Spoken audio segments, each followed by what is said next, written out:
ಇನ್ನು pay scale ವಿಚಾರ. ಈಗ ನಾನು ಪಾಸ್ಟ್ ಇಂದು ಭೂತಕಾಲಕ್ಕೆ ಹೋಗಲ್ಲ, ಭಾಳ ಭೂತಕಾಲಕ್ಕೆ ಹೋಗಲ್ಲ. ನಾನು ಯಾವತ್ತು ರಿಕ್ರೂಟ್ಮೆಂಟ್ ಆಗಿದ್ನೋ ಅಲ್ಲಿಂದ ತಗೊಂತೀನಿ. ನಾನು 2007ರ ಬಂದೆ, 2010ಕ್ಕೆ ಒಂದು ಪೇ ಸ್ಕೇಲ್ ಬಂದಿದೆ, 2017ಕ್ಕೆ ಒಂದು ಪೇ ಸ್ಕೇಲ್ ಬಂದಿದೆ, 2022ಕ್ಕೆ ಪೇ ಸ್ಕೇಲ್ ಬಂದಿದೆ. ನಾನು ಯಾಕೆ ಹೇಳ್ತೀನಿ ಅಂದರೆ 22% ಏನೋ 22% ನಾವು ಅಪ್ರೂವಲ್ ಮಾಡಿಸಿದ್ದ ಬೋರ್ಡಲ್ಲಿ, ಇವ್ರು ಬರೀ 20% ಕೊಡ್ಸೋದು ಸಕ್ಸಸ್ ಆದರು ಅಂತ ಹೇಳಿ ಇದುವರೆಗೂ ಹೇಳಿರಲಿಲ್ಲ. ಅದು ಆಪಾದನೆ ಕೊಡಿಸಿದ್ದು 2022ರಾಗೆ. ಇವರು ಇದನ್ನು ಆಪಾದನೆ ಮಾಡ್ತಾ ಇರೋದು ಚುನಾವಣಾ ಪ್ರಚಾರ ಭಾಷಣ. ದಯವಿಟ್ಟು ಈ ಮಾತನ್ನ ಜ್ಞಾಪಕ ಇಟ್ಕೊಳ್ಳಿ.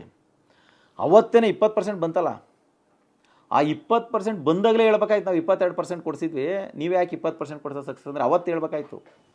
ಇವ್ರು ಇವತ್ತು ಹೇಳ್ತಾವ್ರೆ, ಯಾಕೆಂದರೆ ಅದೇನೋ ಇರ್ತದೆ ಅದನ್ನು ಮಾರ್ಪಾಡಿ. ಯಾಕೆಂದ್ರೆ ನಾನು ಹೇಳ್ತೀನಲ್ಲ, ನೀವು ಇಂಜಿನಿಯರ್ಸು, ನೀವೆಲ್ಲ ನಿಮ್ಮ ಜ್ಞಾನ ಇದೆಯಪ್ಪ, ನಿಮಗೆ ತಿರುಚಿ ಹೇಳೋ ಅನುಭವ ನನಗಿಲ್ಲ ಅಂತ ಹೇಳ್ಬಿಟ್ಟಿದ್ದೀನಿ ನಾನು. ಸೊ ಇವರು ಅವತ್ತು ಹೇಳಲಿಲ್ಲ, ಇವತ್ತು ಹೇಳ್ತಾವ್ರೆ ಪ್ರಚಾರ ದಿನ ನಾವು 22% ರೆಡಿ ಮಾಡಿದ್ದು ಅಂತ. ಅಲ್ಲ ಸಮಯ 11 ತಿಂಗಳು ಟೈಮ್ ಇತ್ತಲ್ರಿ ನಿಮಗೆ, 11 ತಿಂಗಳು ಟೈಮ್ ಇತ್ತಲ್ಲ, 11 ತಿಂಗಳು 10 ತಿಂಗಳು 9 ಟೈಮ್ ಸಾಕಷ್ಟು ಇತ್ತಲ್ಲ. ನೀವು ಪೇ ಸ್ಕೇಲ್ ಮೆಮೊರಂಡಮ್ನ ಸಬ್ಮಿಟ್ ಯಾವಾಗ ಮಾಡಿದ್ರಿ, ಯಾವಾಗ ಸಬ್ಮಿಟ್ ಮಾಡಬೇಕಾಗಿತ್ತು, ನೀವು ಯಾವಾಗ ಸಬ್ಮಿಟ್ ಮಾಡಿದ್ರಿ? ಇದು ನಿಮ್ಮ ಅಸಮರ್ಥತೆ ಅಲ್ವಾ?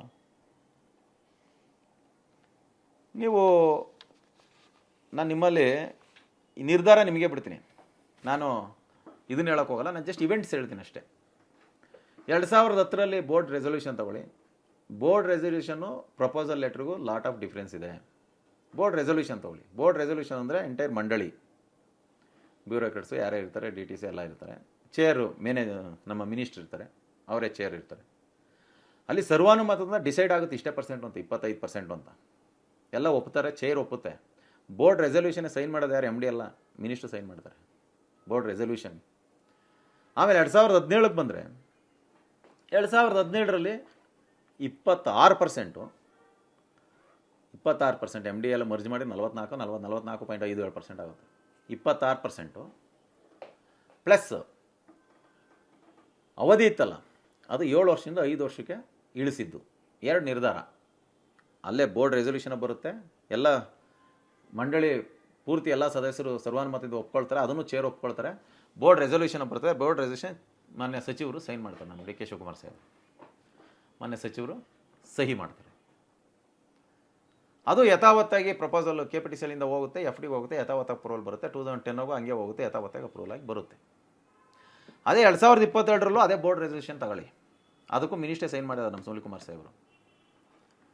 ಅಲ್ಲಿ ಬೋರ್ಡ್ ರೆಸೊಲ್ಯೂಷನ್ಗೆ ಎಷ್ಟು ಪರ್ಸೆಂಟೇಜು ಅಂತ ಆಗಿದೆಯಾ ಕಂಪೇರ್ ಮಾಡಿ. 2017ಕ್ಕೆ ಮತ್ತು 2010 ಬೋರ್ಡ್ ರೆಸೊಲ್ಯೂಷನ್ಗೆ ಕಂಪೇರ್ ಮಾಡಿ, ಆಗಿದೆಯಾ? ಅಲ್ಲಿ ಬೋರ್ಡ್ ರೆಸೊಲ್ಯೂಷನ್ಗೆ 22% ಆಗಿದೆಯಾ? ಇಷ್ಟು ಪರ್ಸೆಂಟ್ ಅಂತ ತೀರ್ಮಾನ ಮಾಡೋದು ಮಿನಿಸ್ಟರ್ ಅಂತ ಹೇಳ್ತಾರೆ. ಇವ್ರು ಕೊಡ್ತಾ ಇರೋದು ಬೋರ್ಡ್ ರೆಸೊಲ್ಯೂಷನ್ ಅಲ್ಲ, ಮಿನಿಸ್ಟರ್ ಸೈನ್ ಹಾಕಿರೋ ಬೋರ್ಡ್ ರೆಸೊಲ್ಯೂಷನ್ ಅಲ್ಲ, ಪ್ರಪೋಸಲ್ ಲೆಟರ್. ಒಂದು ಪ್ರಪೋಸಲ್ಲು, ಜಸ್ಟ್ ಒಂದು ಪ್ರಪೋಸಲ್ ಲೆಟ್ರು KPTCL MDಯಿಂದ ಎನರ್ಜಿ ಸೆಕ್ರೆಟರಿಗೆ. ದಟ್ಟು ನಾವು ಬಂದ ಮೇಲೆ ಅಕ್ಟೋಬರ್ 12ಕ್ಕೆ ನಾವು ಬಂದ್ವಿ, ಕೊಟ್ಟಿರೋದು 24ಕ್ಕೆ ಏನೋ ಲೆಟರ್. ಅದು ಆವಾಗ ಫೆಡರೇಷನ್ ಕೂಡ ಒಂದು ರಿಕ್ವೆಸ್ಟ್ ಮೇಲೆ 22% ಅಂತೇಳಿ ಕಳಿಸ್ತಾರೆ. ಎಲ್ಲಿಗೆ? ACSಗೆ. That is only a letter, proposal. There is a difference between letter and resolution. ಇವ್ರು ಏನು ಮಾಡಕೊಳ್ತಾರೆ, ನಿಮ್ಮ ಇಂಜಿನಿಯರ್ಸು ಇವರು ಬೃಹಸ್ಪತಿಗಳು ಏನು ಮಾಡಿಕೊಟ್ಟಾರೆ, ರೆಸೊಲ್ಯೂಷನ್ನು ಲೆಟ್ರು ಎರಡೂ ಒಂದೇ ಅಂತ ನಿಮಗೆ ಹೇಳಿಕೊಳ್ತಾರೆ. It is only a proposal ಲೆಟ್ರಿಗೂ ಬೋರ್ಡ್ ರೆಸೊಲ್ಯೂಷನು ಒಂದೇ ಅಂತ. ಯಾಕೆಂದರೆ ಬಿಳಿ ಕಾಗದ ಮೇಲೆ 2 ಕಪ್ಪು ಹಿಂಗೆ ಕೈತೆ ಅಷ್ಟೇ ಅಂತ ತೋರಿಸ್ಕೊಳ್ತಾರೆ ನಿಮಗೆ ಅಷ್ಟೇ. ಆ ಸಬ್ಜೆಕ್ಟಿಗೆ ಏನು ವ್ಯಾಲ್ಯೂ ಇದೆ ಅಂತ ನಿಮಗೆ ಹೇಳಕೊಟ್ಟಿಲ್ಲ. ಅಲ್ಲಿರ್ತಕ್ಕಂಥ ವಿಷಯದಲ್ಲಿ ಏನಿದೆ, ಅದಕ್ಕಿರ್ತಕ್ಕಂಥ ಸಹಿ ಯಾರು ಮಾಡಿರೋದು, ಯಾವುದಕ್ಕೆ ವೆಯ್ಟೇಜ್ ಇದೆ ಅಂತ ನಿಮ್ಗೆ ಹೇಳ್ತಾ ಇಲ್ಲ ಅವರು. ಎರಡೂ ಕೂಡ ಬಿಳಿ ಹಾಳೆ, ಎರಡರ ಮೇಲೂ ಕೂಡ ಕಪ್ಪಿಂಕಿದೆ, ಏನು ವ್ಯತ್ಯಾಸ ಇದೆ ಅಂತ ಕೇಳ್ತಾರೆ. ನಾನು ಹಂಗೆಲ್ಲ ಕೇಳಲ್ಲ, ಯಾಕೆಂದರೆ ನೀವೆಲ್ಲ ಇಂಜಿನಿಯರ್ಸ್ ಅಂತ ಮೊದಲೇ ಹೇಳ್ಬಿಟ್ಟಿದ್ದೀನಿ, ನಿಮ್ಮ ವ್ಯಾಲ್ಯೂ ನಾನು ಅರ್ತ್ಕೊಂಡ್ಬಿಟ್ಟಿದ್ದೀನಲ್ಲ, ಅದಕ್ಕೆ ಸುಳ್ಳು ಹೇಳೋಕ್ಕೆ ಇಷ್ಟಪಡಲ್ಲ. ಇಷ್ಟು ಬೋರ್ಡ್ ರೆಸೊಲ್ಯೂಷನ್ ಓದಿ, ಪ್ರಪೋಸಲ್ ಓದಿ, ಇವ್ರದ್ದು ಓದಿ, ಶ್ರೀರಾಮು ಸುಳ್ಳು ಹೇಳ್ತಾನ ಇಲ್ಲ ಅವ್ರು ಸುಳ್ಳು ಹೇಳ್ತಾರ ಅಂತ ನಿರ್ಧಾರ ನಿಮ್ಮ ಇಂಜಿನಿಯರ್ ಮೈಂಡಿಗೆ ಬಿಡ್ತಾನೆ. ನೀವು ನಿರ್ಧಾರ ಮಾಡಿ ಯಾರು ಸುಳ್ಳು ಹೇಳ್ತಾರೆ ಅಂತ. ಯಾಕೆ ಈ ಥರ ಹಸಿ ಸುಳ್ಳು ಹೇಳ್ಬೇಕು ಇಂಜಿನಿಯರ್ಸ್ಗೆ? ಅದೇನೇನು ಕೊಟ್ಟಕ್ಕೂ ನಿಮ್ಮ ಕೈಯಲ್ಲಿ ಅವಕಾಶ ಇದ್ರೂ ಕೈ ಚೆಲ್ಲಿದಿರಿ. ಅದೇನೋ ಹೇಳ್ತಾರಲ್ಲ ಒಂದು ಗಾದೆ, ಕೊಟ್ಟ ಕುದುರೆಯನ್ನು ಹತ್ತದವನು ವೀರನೂ ಅಲ್ಲ ಶೂರನೂ ಅಲ್ಲ ಅಂತ. ಹಾಗಾಯ್ತು ನಿಮ್ಮ ಪರಿಸ್ಥಿತಿ.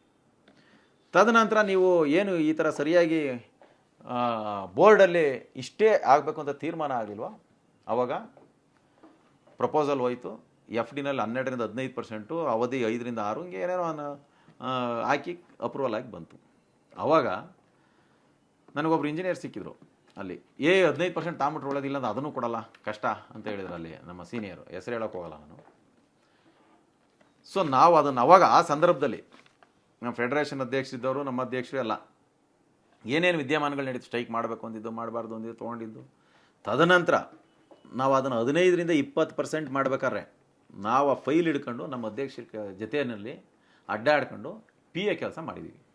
PA ಕೆಲಸ, FD ಬಾಗಿಲು ಕಾಯೋದು, ACS ಆಫೀಸು, ಸರ್ಕಾರ, ಚೀಫ್ ಸೆಕ್ರೆಟರಿ, FD ಒಳಗೆ ಟೇಬಲ್ ಕಾಯೋದು, ಚೀಫ್ ಮಿನಿಸ್ಟ್ರ್ ಬಾಗಿಲು, ಮನೆ ಬಾಗಿಲು, ಅವ್ರ ಕ್ಯಾಂಪಿಯನ್ ಮುಗಿಸ್ಕೊಂಡು ರಾತ್ರಿ 12 ಗಂಟೆ ಬರತಕ್ಕ ಅಲ್ಲಿ, ಆಮೇಲೆ ಕಾರ್ಕಳ, ಇಲ್ಲಿ ಬಿಟ್ಟರೆ ಕಾರ್ಕಳ, ಹಿಂಗೆಲ್ಲ ಹೋಗಿ ಎಲ್ಲರ ಜೊತೆ ಕೋರ್ಡಿನೇಟ್ ಮಾಡಿ ಇವ್ರು ಮಾಡ್ತಾ ಇರ್ಬೇಕಾದ್ರೆ ನಾವು ಫೈಲ್ ಹಿಡ್ಕೊಂಡು ಹಿಂದೆ ನಿಂತು ಎಲ್ಲ ಘಟನೆಗಳು ನಾನು ಕಣ್ಣಾರೆ ಕಂಡಿದ್ದೇನೆ. ಯಾವ ರೀತಿ 15% 20% ಆಯಿತು ಅಂತ ನಾವು ಪ್ರತ್ಯಕ್ಷವಾಗಿ ನೋಡಿದ್ದೇನೆ. ಅದಕ್ಕೆ 15% ಆಗಲಿಕ್ಕೆ ಮುಖ್ಯವಾಗಿ ನಮ್ಮ ಅಧ್ಯಕ್ಷರೇ ಕಾರಣ, ನಮ್ಮ ಶಿವಣ್ಣವರೇ ಕಾರಣ. ಅದನ್ನು ಯೂನಿಯನ್ನವರೆಲ್ಲ ಒಪ್ಕೊಂತಾರೆ. ಎಸ್, ಶಿವಣ್ಣವ್ರದ್ದೊಂದು ಪ್ರಮುಖ ಪಾತ್ರ ಇತ್ತು 15-20% ಆಗಕ್ಕೆ, ಅದನ್ನು ಒಪ್ಪಲೇಬೇಕು. ನೀವೆಲ್ಲೂ ಕೂಡ ಕರ್ಕೊಂಡು ಪ್ರಚಾರ ಮಾಡಲಿಲ್ಲ, ಒಂದು ಹೂನಾರ ಹಾಕ್ತಿದ್ರು ಇಡೀ ಕರ್ನಾಟಕದಾಗೆ ಅಂತ ಅವರೇ ಹೇಳ್ತಾರೆ. ಅವ್ರ ಜೊತೆಗಿದ್ದವರು ಈಗ ನಮ್ಮವ್ರು ಹೇಳ್ತಾರೆ ಅದು ಯೂನಿಯನ್ ಮಾಡಿರೋ ಅಂತ.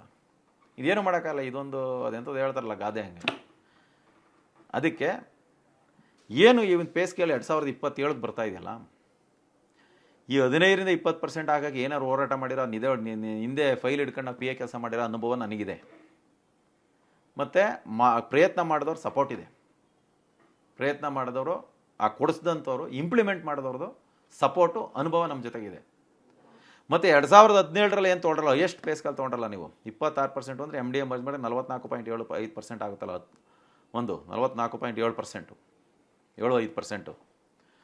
ಅವ್ರದ್ದು ಅನುಭವ ಮತ್ತು 5 ವರ್ಷದಿಂದ 7 ವರ್ಷಕ್ಕೆ ಪ್ರತಿಯೊಬ್ಬರು ಇಂಜಿನಿಯರು ಅವರ ಸೇವಾವಧಿನಲ್ಲಿ ನನಗೆ 2 ಎಕ್ಸ್ಟ್ರಾ ಬರ್ತದೆ ಪೇ ಸ್ಕೇಲು, 3 ಬರ್ತದೆ. ನನಗೆ 3 ಪೇ ಸ್ಕೇಲು ಎಕ್ಸ್ಟ್ರಾ ಬರುತ್ತೆ, ಏನೋ 7 ವರ್ಷದಿಂದ 5 ವರ್ಷ ಆಗಿರೋದಕ್ಕೆ. ಹಂಗೆ ಸಾಕಷ್ಟು ಜನಕ್ಕೆ ಅನುಕೂಲ ಆಗಿದೆ.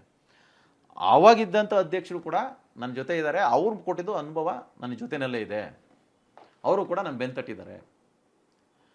ಇನ್ನು ನಮ್ಮ ಎಲ್ ರವಿ ಸಾಹೇಬ್ರು 2010 ಒಳ್ಳೆ ಪೇ ಸ್ಕೇಲ್ ಕೊಟ್ಟಿರಲ್ಲ, ಅವ್ರನ್ನೂ ಕೂಡ ಬೆಂಬಲ ಕೇಳಿದೆ. ಅವರು ಅಧಿಕೃತವಾಗಿ ನಾನು ಎಲ್ಲೂ ಹೋಗಲ್ಲ, ಆದರೆ ನಾವು ನಿನ್ನ ಬಗ್ಗೆ ನನಗೆ ಒಳ್ಳೆ ಅಭಿಪ್ರಾಯ ಇದೆಯಪ್ಪ, ನೀನು ಹೋಗು, ನಿನಗೆ ಒಳ್ಳೇದಾಗಲಿ, ನನ್ನ ಅನುಭವ ಯಾವಾಗಾದರೂ ಬಾ, ನನ್ನ ಆಶೀರ್ವಾದ ಯಾವಾಗಲೂ ನಿನಗಿರ್ತದೆ ಅಂತ ಹೇಳಿದ್ದಾರೆ. ಅವರೇನು ನನಗೆ ಸಪೋರ್ಟ್ ಮಾಡ್ತೀನಿ ಅಂತ ಹೇಳಿಲ್ಲ, ಬಟ್ ಆದರೆ ಬೆಂಬಲ ಸೂಚಿಸದೇ ಇದ್ದಿದ್ರು ಕೂಡ ಮುಂದಿನ ದಿನಗಳಲ್ಲಿ ನಾನು ಆದಾಗ ನೀನು ಸಪೋರ್ಟಿಗೆ ಇರ್ತೀನಿ ಅಂತ ಹೇಳಿದ್ದಾರೆ. ಈ ಇಬ್ಬರದು ನಮ್ಮ ಜೊತೆ ಇಬ್ಬರದು ಮತ್ತು ಅವ್ರದ್ದು ಎಲ್ಲರದು ಕೂಡ ಅನುಭವವನ್ನು ಬಳಸ್ಕೊಂಡು ನಾವು PA ಕೆಲಸ ಮಾಡಿದ್ದೆಲ್ಲ ನೋಡಿದ್ದೀವಲ್ಲ, ನಮಗೆ ಗೊತ್ತಾಗಿದೆ ಹೆಂಗೆ ಹೋಗಿ ಪೇ ಸ್ಕೇಲ್ ಹೆಂಗೆ ಹೋಗುತ್ತೆ, ಏನಾಗುತ್ತೆ ಅಂತ ನಾವು ಕಣ್ಣಾರೆ ಕಂಡೋರು. ನಾವು ಎಲ್ಲನೂ ಬಳಸ್ಕೊಂಡು 2027 ಏನು ಪೇ ಸ್ಕೇಲ್ ಬರ್ತದೆ, ಅದರಲ್ಲಿ ಉತ್ತಮವಾಗಿರ್ತಕ್ಕಂಥ ಪೇ ಸ್ಕೇಲ್ನ ಖಂಡಿತವಾಗ್ಲೂ ನಾವು ಕೊಡಿಸ್ತೇವೆ. ಯಾಕೆಂದ್ರೆ ಅನುಭವ ಇದೆ, ನಾವು ಮಾಡಿರೋ ಸಾಕ್ಷಿ ಗುಡ್ಡೆ ಇದಾವಲ್ಲ ಹಿಂದೆ 2022-15 ಮಾಡಿರೋ ನಮ್ಮ ಜೊತೆಗೆ ಇದ್ದಾರೆ. ಅವ್ರ ಅನುಭವ ಇದೆ, ಸಾಕ್ಷಿ ಗುಡ್ಡೆ ಇದ್ದಾವೆ, ಅನುಭವ ನೀವೆಲ್ಲ ಸವಲತ್ತನ್ನು ಪಡ್ಕೊಂಡು ಅನುಭವಿಸ್ತಾ ಇರೋರು ನೀವಿದ್ದೀರಾ, ನಿಮಗೆಲ್ಲ ಸಾಕ್ಷಿ ಇದೆ 100. ಯಾಕೆಂದರೆ ಅವ್ರು ಮಾಡದೇ ಇದ್ದವರೇ ಅಷ್ಟೊಂದು ಹೇಳ್ಬೇಕಾದ್ರೆ, ಸುಳ್ಳು ಹೇಳ್ಬೇಕಾದ್ರೆ ನಾವು ಮಾಡಿ ತೋರಿಸಿರೋ ನಮಗೆ ಎಷ್ಟಿರಬೇಕು.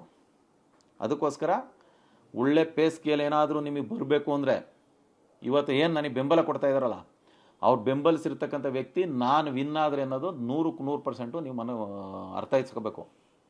ಯಾಕೆಂದರೆ ಇದಾವೆ ಹಿಂದೆ ಸಾಕ್ಷಿ ಗುಟ್ಟೆ ಇದೆ, ಅನುಭವ ಇದೆ, ಕಣ್ಮುಂದೆ ಇರೋದನ್ನ ನೋಡಿ ನೀವು ನಿಮ್ಮ ಒಂದು ಭಾವನೆ ಮತ್ತು ನಿಮ್ಮ ಒಂದು ಏನು ನಂಬಿಕೆನ ಹೆಚ್ಚಿಗೆ ಮಾಡ್ಕೊತೀರೋ, ಇಲ್ಲ ಯಾರೋ ಇಂದ್ರಚಂದ್ರ ತೋರ್ಸೋನು ಸುಳ್ಳು ಹೇಳೋರನ್ನ ನಿಮ್ಮ ನಂಬಿಕೆ ಕೊಡಿಸ್ತೇನೆ ಅಂತ ನಂಬಿಕೆ ಇಡ್ತೀರೋ, ನಿಮ್ಮ ತೀರ್ಮಾನ ನಿಮಗೆ ಬಿಟ್ಟಿದ್ದು. ಅದಕ್ಕೋಸ್ಕರ ನಾನಂದ್ರೂ ಇವ್ರ ಅನುಭವ ಬಳಸ್ಕೊಂಡು ನಾವು ಕೂಡ 22ರಲ್ಲಿ ನಾವು PA ಕೆಲಸ ಮಾಡಿದೆ ಅಂತ ಹೇಳಿದ್ನಲ್ಲ ಅವಾಗಲೇ, ಅದನ್ನು ಕೂಡ ಅದು ಗೊತ್ತಿರೋದ್ರಿಂದ 100% ಅತ್ಯುತ್ತಮ ಪೇ ಸ್ಕೇಲ್ನ ನಿಮಗೆ ಕೊಡಿಸೋದಲ್ಲ, ನಾನು ತಗೋಬೇಕು ಅಂತ ಫಸ್ಟ್ ನನಗಿದೆ, ಅದು ನಿಮಗೂ ಸಿಗುತ್ತೆ. ದಯವಿಟ್ಟು ಎಲ್ಲರೂ ಕೂಡ ಬೆಂಬಲಿಸಿ ಅಂತ ವಿನಂತಿ ಮಾಡ್ತೀನಿ.